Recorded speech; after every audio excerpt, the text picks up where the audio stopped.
Hello, welcome to my classroom. This is lesson 1 in our How to Teach reading series. This is for parents or teachers who are totally overwhelmed with the prospect of trying to help their own child at home or 30 kids in their classroom.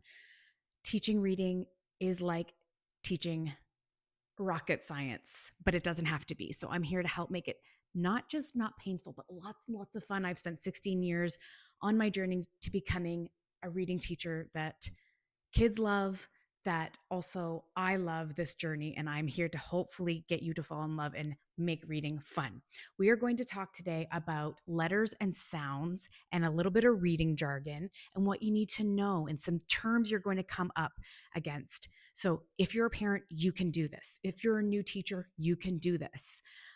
So let's talk about what it's going to look like and what are some of the terms you need to know. Okay, so the first one is reading lingo. What are sound walls?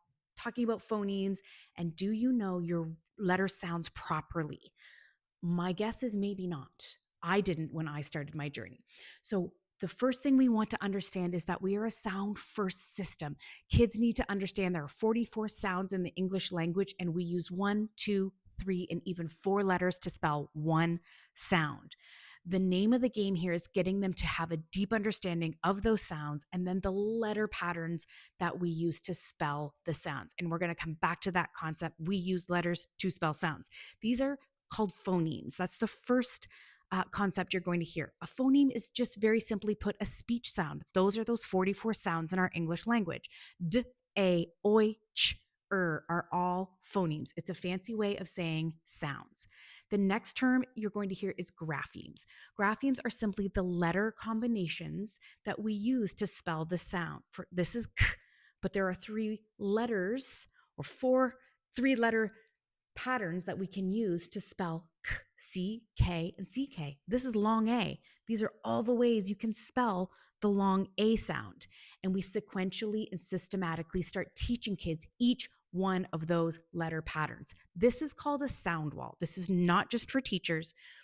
This is where it makes all those 44 sounds, these are the ones in blue, become very visual. So when you have this posted, I have a smaller version. All my students have it in their binder, and they start mapping out as we teach them one by one all the letters or graphemes that are being used to spell the phonemes. We teach it to them explicitly. We talk. Reason why we do that. So if you have, for example, and I, those are very close together. And if you're asking a kid to spell pen or pin, or if they spell it pin, I say, oh, you spelled p-I-n. I want you to spell p-a-n. What's my mouth doing? So when they get to start to understand those connections and hear the sounds much better, they become much more successful in both reading and spelling. So let's talk a little bit about some reading lingo. The first term you need to know are consonants.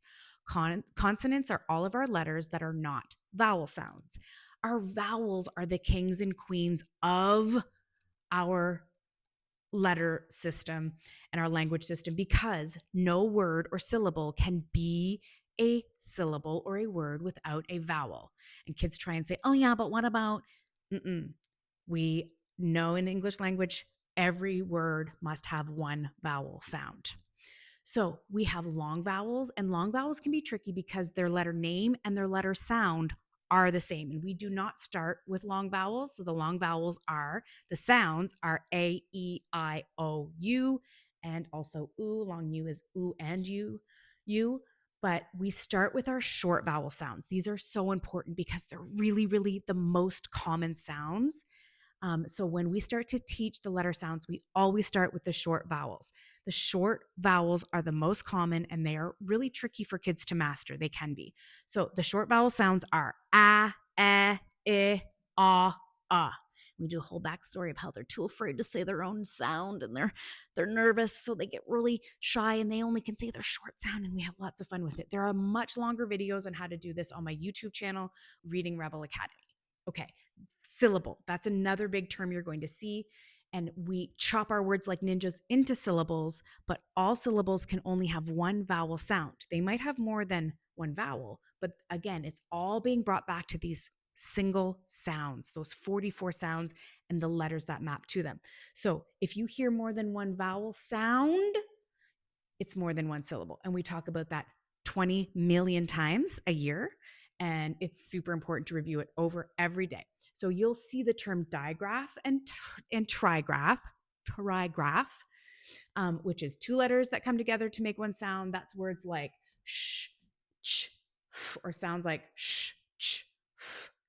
And trigraphs are three letters that come together to make one sound, like ch and dge, that kind of thing. So those are two important terms to know. Again, mapping it all back to the one sound.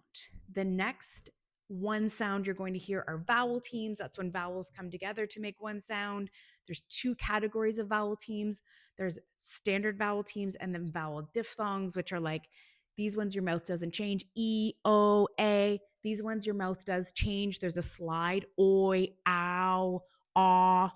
And those ones are a little bit more complex. You're going to see silent E syllable types. This is still one sound. This is what's called a split digraph because OE together just still spells one sound. It's just being split with a consonant in this syllable type. So OE will spell the sound O. IE will spell the sound I, and you'll hear people say O consonant E because it's always when it's split with a consonant. The next thing you're going to want to know is about